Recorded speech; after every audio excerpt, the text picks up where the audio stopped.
Hello and welcome to NOV Live. I'm Michael Gaines and glad you are joining us today as we continue our ongoing conversations, bringing you technical experts and technical conversations with people who are helping shape the energy world through advancements in technology across the world. So we are excited to have a conversation today about the automated testing tool for cranes, and have two experts that are joining us live from their location in Norway. And we will actually get to our two guests in just one moment, but looking forward to a great conversation on an exciting and evolving space. So before we do that, we are going to head over to Shelby Dumaine to talk about how you can be a part of our conversation and make sure that you are able to be a part of today's show.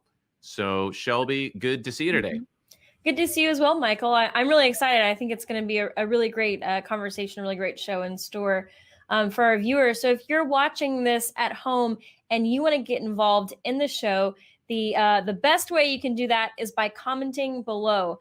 Whether you're on Facebook, LinkedIn, or YouTube, I'm in the comment section throughout the entire show. I'm reading everything. I love seeing if you want to tell me where you're watching from. And let's see, sometimes, I see India's in the chat already. I think Houston's in there as well. So if you want to let us know where you're watching, I love to see that. And then as the show goes on and we have this great conversation, if you have any questions for our experts, you can put those in the chat as well. And at the end, we are going to do a live Q&A with you, our audience, and our experts who will be joining shortly. So make sure you get your questions put in there if you want to see them get answered live on air. And then later, if you'd like to watch any past episodes of NOV Live, you can catch all of our shows on nov.com/live. So you can check them out there. And, if you have a question on any past show, I don't want those questions to go to waste. We can still get you in touch with any of our experts. And the way to get those questions answered is by emailing them to socialmedia@nov.com. So to summarize, if you have a question today, just go ahead and comment them below, and we're going to get to as many as we can. If you have a question on any past episode, go ahead and email those to socialmedia@nov.com. And there the URL or the email address is there on the screen now. So looking forward to seeing everybody's questions and comments. And so that's all the ways you can reach out to us. But now it's time where I ask you a question. It's time for Rig Geek Post of the Week. Rig Geek's Post of the Week. All right. And, I love to test our Rig Geeks with a really tough question every once in a while. I like to get technical. Sometimes we ask a more fun fact about the industry. Sometimes I really want to see if our Rig Geeks are paying attention or are tuning in. And so this week is no exception. We're going to be asking you, we're going to get that question up on the screen. This week's question is, which of the two cranes, and we're going to share an image in just a minute. There it is. Which of the two cranes on screen have the highest safe working load? If you think you know which of the two cranes listed on screen, and like I said, we're getting technical. I'm showing you the specs of them. So which of the two cranes has the highest safe working load? You can just put A or B. You don't have to type out the whole crane. If you think you know it, let us know. A or B, which is the highest safe working load? And at the end of the show, we're actually going to reveal that answer. So stay tuned to see if you think you got it. And with that, I'll send it back to you, Michael. I'll stop talking for a minute. Take a breath. Yeah, well, after looking at today's Rig Geek Post of the Week, I'm going to have to take a breath, but that looks great. I always have high confidence in our Rig Geeks out there, so we are always appreciative of you being a part of the show. And speaking of experts, we have two today, so a double feature for you. Coming to us from Kristiansand, Norway, we have Anders Meisfjordskar. Anders Meisfjordskar. Sorry, I practiced so long, Anders, and I feel terrible. Meisfjordskar and Tone Moland Pedersen. So, Anders, Tone, thank you for joining us today. Thank you for having us. Thank you. So excited to be here. All right. So, Tone, I'll start with you. So, we're talking about automated test tool for cranes. So, as someone who's, in the field engineering in the marine and construction space, I know that you focus a lot on crane upgrades and other offerings. Can you talk a little bit about the background and the development for the automated test tool, development, the new crane upgrades, but more specifically, I know folks want to know the why. So why is this important, and why is it worth the effort? So I know I'm giving you a multi-part question, but you're the expert. I'm sure you can handle it. So let's dive in. So let's talk about some of the background and how we got here. Yeah, thank you, Michael. So just before we dive into the actual topic today, the automated test tool, I just want to give you a short background story on how we think and how we work with regards to product development. So we believe that NOV, as a worldwide supplier of equipment to the oil and gas industry, of course, has a big responsibility in contributing to make our industry sustainable. And this we do by making our customers, our users, more productive, more efficient, greener, and safer. So productivity and maximizing uptime, that's a challenge that is very near to our hearts.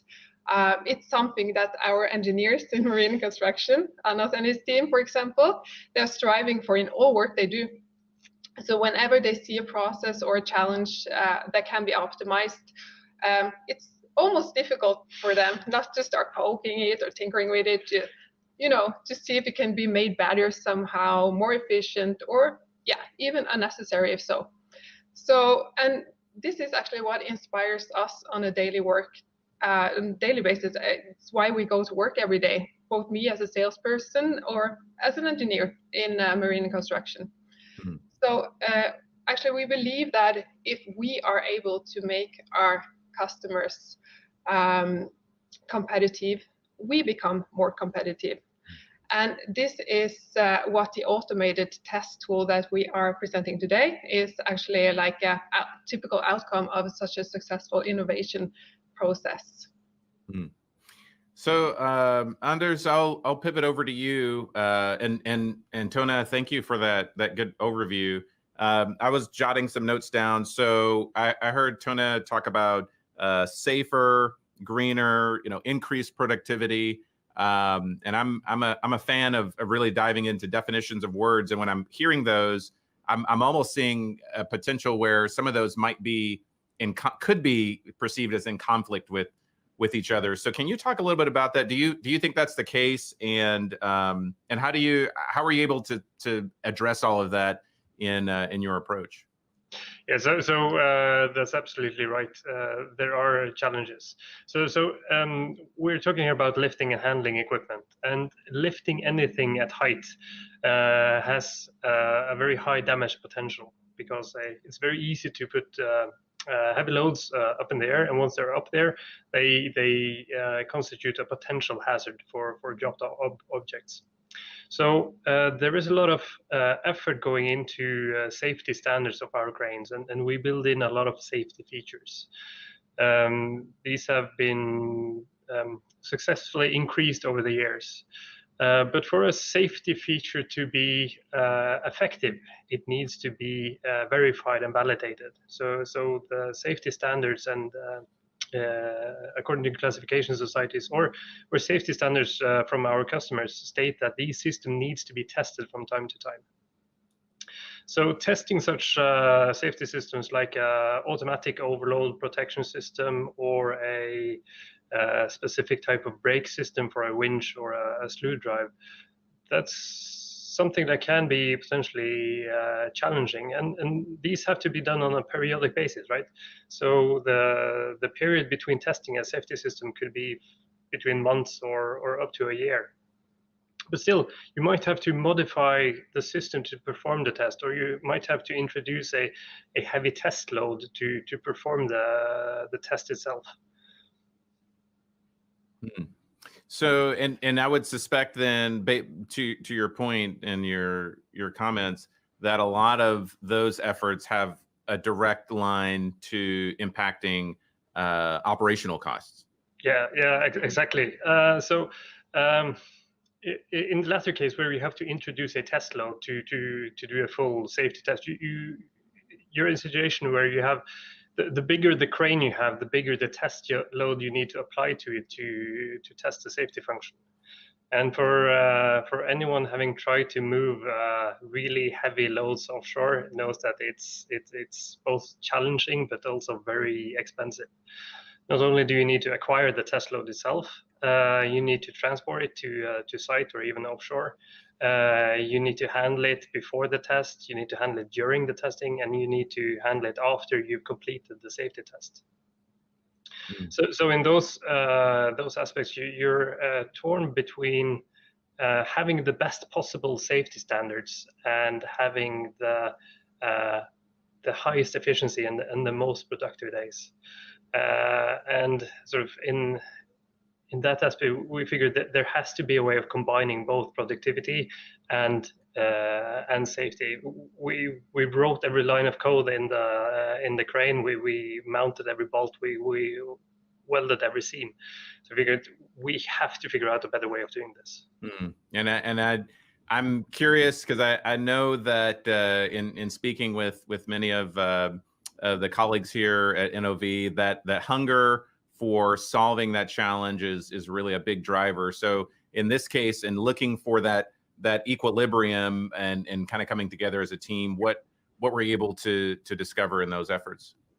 Yes, so we came up with a tool. We call it the automated test tool.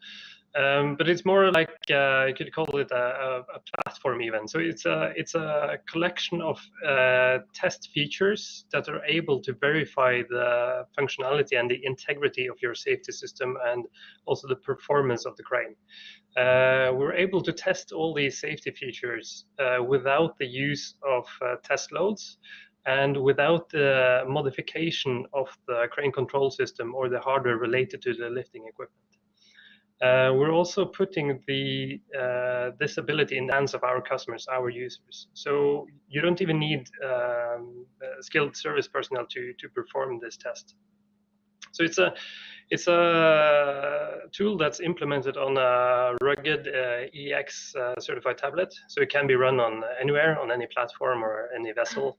It's separate from the crane control system, but it instructs the crane control system of how to perform a validity check. So it guides you through the entire operation from start to finish. So it guides you through all the prerequisites, the progress during testing, and also the completed results. So you get a heads up if you pass the test or if you need additional service personnel from NOV. And also it prints an electronic report compliant with rules and regulations and safety standards. So when you finish the testing, you also finish the documentation requirements.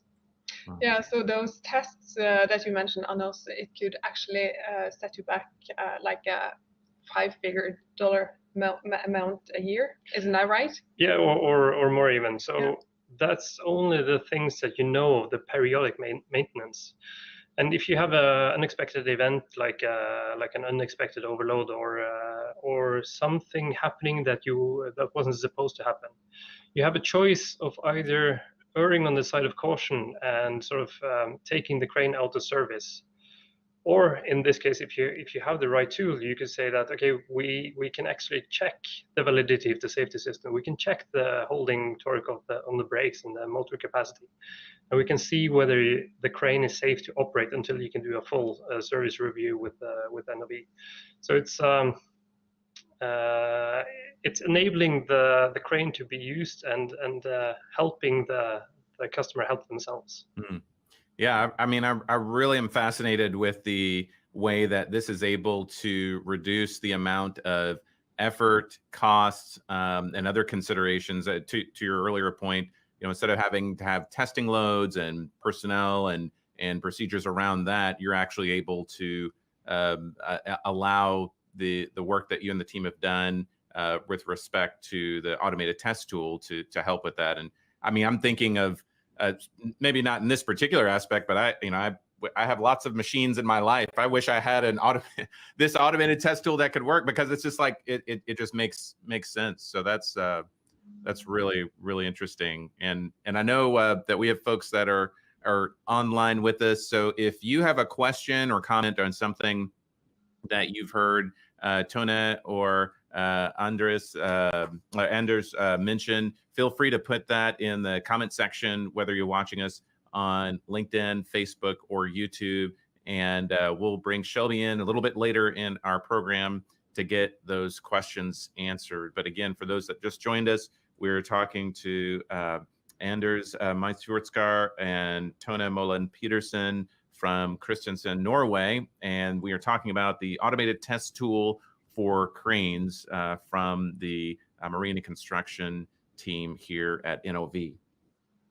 So Anders, I want to have a follow-up for you. So, you briefly mentioned or made a comment about new features that are under development. And I admit that my brain is always living on the horizon and past. I'm always interested to know what those new developments are. So in that regard, can you talk a little bit about, to the degree to which you can, the things that are coming down the pike that you mentioned? Yeah. So as Tone mentioned, we're constantly tinkering with new things, and then there's it excites us as engineers. We're working on like an active heave compensation performance validation tool for the ATT. We're also looking for load cell verification tools. We're expanding a number of performance validation tools, so you can make sure that your crane is up to the task before you start an important operation. But more importantly, we have sort of a very customer-oriented development process on this. So as Tone mentioned, we love tinkering, but tinkering doesn't necessarily provide value. At least if you let engineers have free rein and without constraints. So we constantly focus on what our customers need. So our chief engineer, Mr. Vidar Berg, and his team, they're constantly interviewing customers. What do you need? What are your problems? How can we solve them? They're asking about how the tool is used, how it could be used. They're doing the commissioning of the tool themselves to get this sort of customer interaction. So if there are questions in the audience, or if there are functionality or problems that are related to cranes that you feel could have been solved with a tool rather than a lot of engineering hours, then we're happy to take your ideas and look at it. So we're really hoping to make the tool something that will make the life of our customers easier. Mm-hmm. That sounds. It sounds like you've come up with a new slogan for a T-shirt. I provide value-based tinkering. So I'm looking forward to that. But no, that I'm with you, and I appreciate the value-based and intentionality that's put forward in that space and many others. So Tone, we've been talking about of course the automated test tool, but a lot of the concepts and the support around that. And so from what I'm gathering, it sounds like the future of cranes certainly is allowing for reduced risk, increased operational efficiencies, but also, and we've seen this even over the last couple of years, even the last year, an increased move towards digitalization. So I'm curious to know how you look at the space of cranes and the automated test tool, and how does that play a role when we look at digitalization? Yeah, so as we all have experienced the latest year with the combined low oil price and COVID-19, new challenges has arisen with traveling restriction and kind of a desperate need of cutting cost.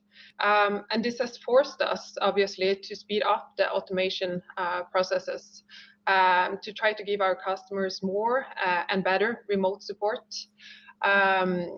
Also, to be able to try to lower cost and, of course, simplify maintenance activities.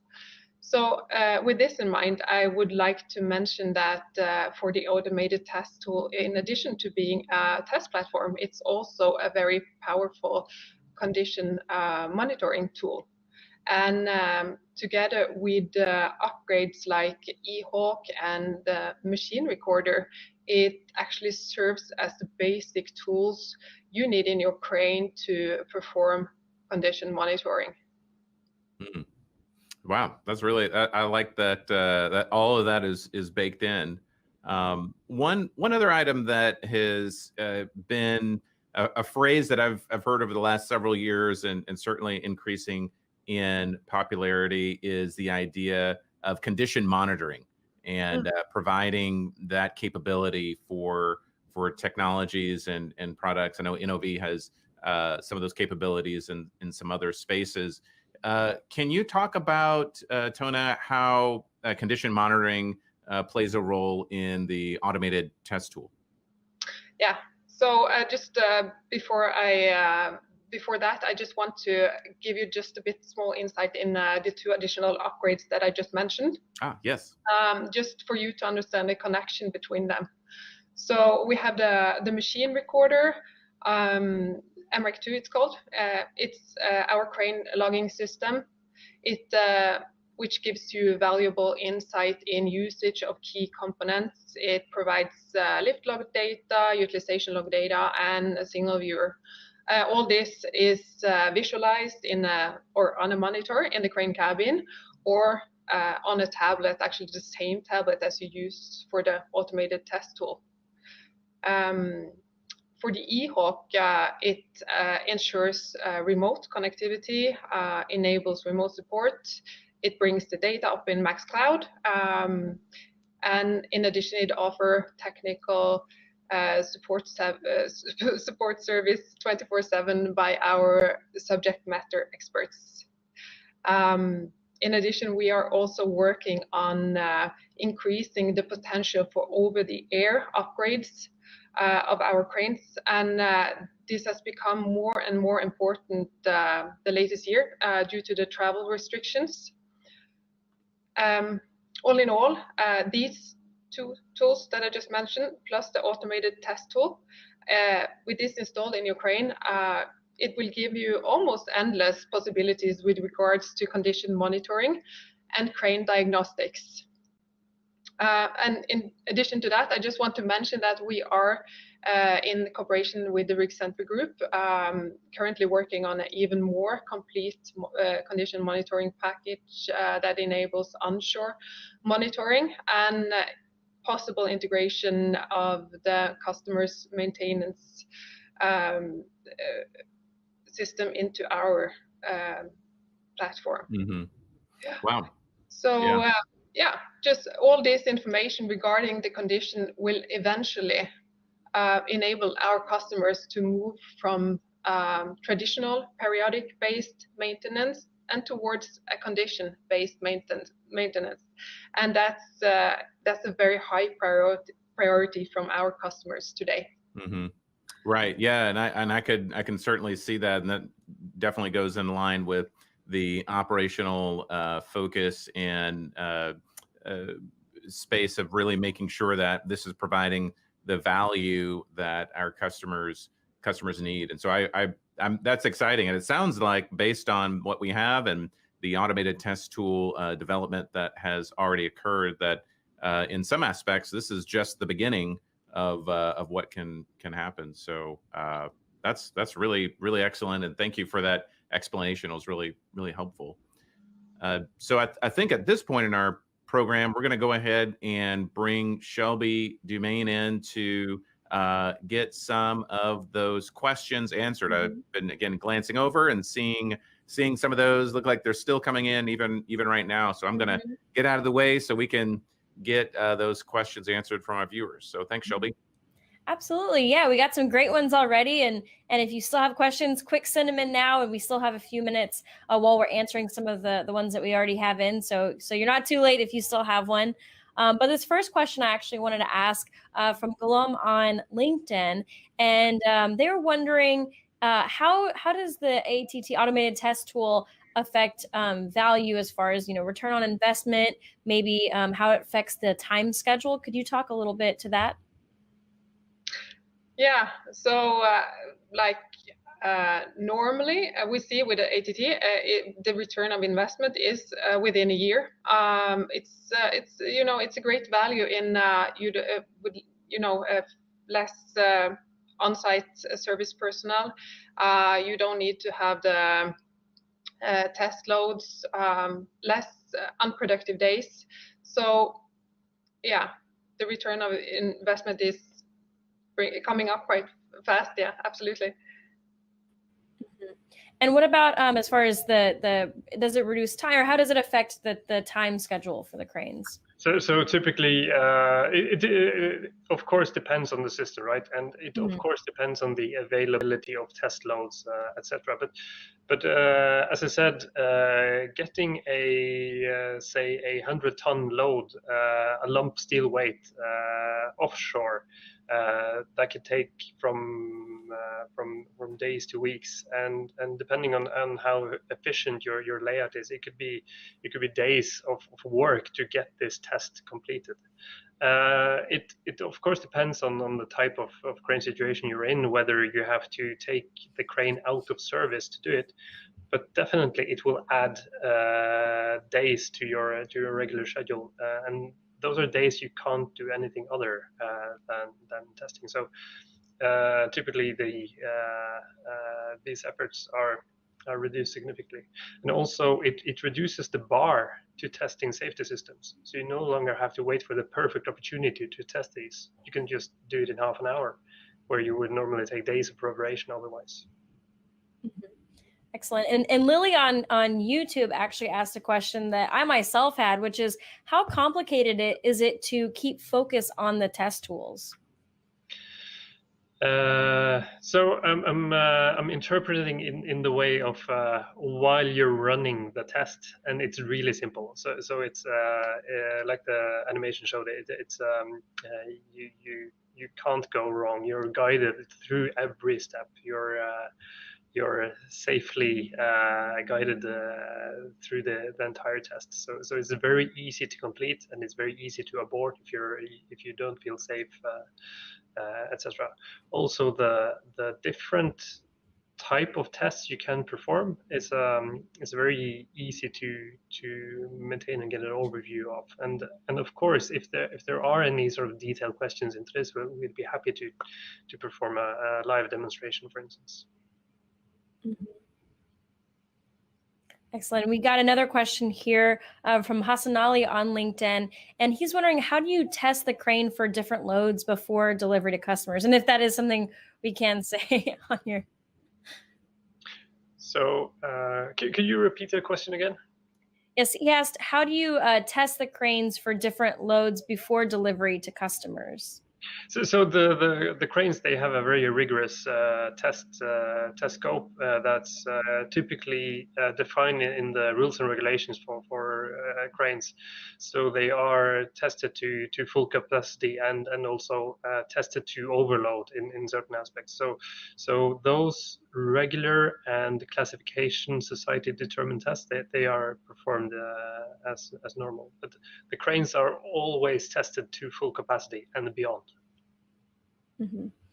Great. And this question comes from Ben online. He was wondering if you could talk a little bit more about the process of, you kind of mentioned if the customers present a problem, and how is it that we go about solving it, or how does that conversation begin? So it's very easy, because we have sort of extrovert and very eager engineers who are willing to jump on any excuse to solve a problem. So the first thing is that we discuss what's the nature of the problem, what are the determining factors, what are the sort of the core principles of your problem. So in the case of these safety tests, the core problem was that we do not want to shift big loads offshore. Are there any other ways of testing the system, verifying that it works, that does not require loads? And after a lot of thinking and a lot of soul searching and a lot of experimentation, we found a way, right? So that's a typical scenario. Our customers, our use base, they present a problem, and we discuss through possible solutions. We experiment with possible solutions, and then we prototype one, and then deliver a solution. And very often we test these solutions together with the customer. So it's a very sort of integrated and customer-oriented type of development. And that's what makes it fun, because having a demanding customer to play ball with is very exciting for an engineer. I can imagine. Yeah, it's always fun when you get to kind of play with stuff and think critically and about a solution. So this next question comes from Louise on LinkedIn, and he's wondering, is there a list of any condition-based maintenance solutions that NOV has for offshore cranes? Is that maybe on the website? Should they reach out via email? How can they best kind of see those solutions? Yeah, well, that could be a totally separate program or a show, actually, because it's that topic is. I just wanted to mention it because we are very focused on working on this these days. So he's welcome to just contact us, and we'll see if we can sort out some solutions. Mm-hmm. Excellent. And I think we actually have that email as well, that contact email. I want to show. We might show a little bit later too, but while we're on the topic, that's ra-am@nov.com. So if you have any questions, definitely feel free to reach out to the experts. That's where you would get in touch with them there. And also, any of the flyers we showed earlier, we can get you those full flyers at that email as well. And so I did have a few more questions. I mean, they were really fun, and there's some that we may not even get to today. But a question from Curtis, he asked, are these tests recognized by regulatory entities worldwide? Yes, yes, they are. So I'm not sure we have covered every classification society there is in the world, but we have covered the major ones. So we have requirements, or we have defined at least against DNV rules. We have covered EN standards. I think we are okay with regards to ABS as well. But that's sort of also a part of this development process to get to know what kind of rules and regulations do we have to cover. We cover most of them. I think we've covered the most stringent ones. So if we need to add another classification society on the list, I think we would be able to do that quite easily, actually. Mm-hmm. All right, great. Well, we do have, I'll do one more question just for the sake of time. We'll wrap up. We'll try to get to any other questions maybe after the show, commenting or reaching out.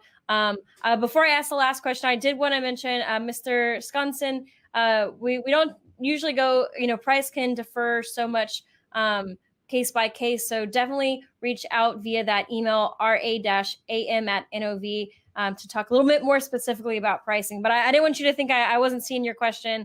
And so as far as the last question, Hassan Ali on LinkedIn was wondering if we have spare parts available, or where, if we offer that for this tool as well.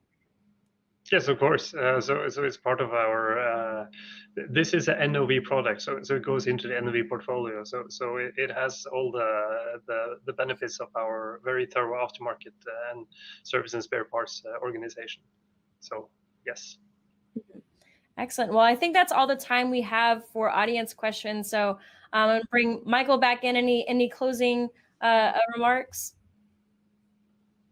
All right. Yeah, no, that was great. I think, I mean, we had questions galore, quite the topic, and unsurprisingly, especially as we've doubled up our experts here, it seems that we've had double the amount of comments from our viewers. So certainly appreciate that. But no, thanks, Shelby. Appreciate the feedback there, and certainly thanks to Anders Meisfjordskar, I'll get it. Meisfjordskar, I'll get it. And Tona Moland Pedersen joining us. from Kristiansand, Norway. So thank you so much today for joining us on NOV Live. Thank you. Thank you. All right. And as Shelby mentioned, we're going to bring her back in just a moment. But if you have any questions regarding the automated test tool, or would like to get more information or more specifics for your particular situation, if you have a crane that you think would benefit from this technology, feel free to send an email to ra-am@nov.com, and the team here at NOV will be more than happy to help you. All right, so we are going to bring Shelby back in one more time to get the answer for our Rig Geek post of the week. So that question was one that I did not come up with, nor am I qualified enough to answer, Shelby. So you obviously, you're in the know, because that one was that was a good one. Oh yeah, I like to test our Rig Geeks, and we did have a lot of people trying to answer that, but we're going to ask that question one more time. And again, in the time of I'm asking it, I'll take my time. If you think you know it, quick type it in. But we asked which of the two cranes, and again, we have those answer choices right there. Which of these two cranes have the highest safe working load? And maybe I'll stall a little bit. If you think you know it, which of these two cranes have the highest safe working load? And the answer is B, crane B. So there we have. I won't put our audience through having to hear me read out all of those numbers there, but that is the crane with the highest safe working load. So I appreciate all of our Rig Geeks for getting involved. And if you want to know why, you can email our experts again at ra-am@nov.com. And or if you want to debate with them, we always invite debate as well. So you can reach out to them there as well. Thanks, Shelby. And I think before we close out, in 2 weeks, the look of our show is going to be changing a little bit. Is that right? That's right. Depending on how much we want to spoil, it's going to be looking a little refreshed, a little different. Yeah, you don't have to, when they say spoiler alert, you don't have to ring the bell too hard on that. But I did want to give folks at least a little bit of a heads up that it'll be the same show, same great content, but we'll be broadcasting from a new location. That's right. And name to be revealed. Yeah. We have it. I'm always a fan. I'm always a fan of a little mystery. So I know. If you want to find out, keep up with us, what we're going to be doing in the next few weeks, we'll be sharing a video to the NOV channel soon, revealing the new location. All right, cool. Well, looking forward to it. That's awesome. All right. Well, thanks, Shelby. And certainly thank you for joining us on NOV Live. We are always appreciative of you joining us. So on behalf of all of us here at NOV, thanks for watching and for listening. And we'll talk to you again next time.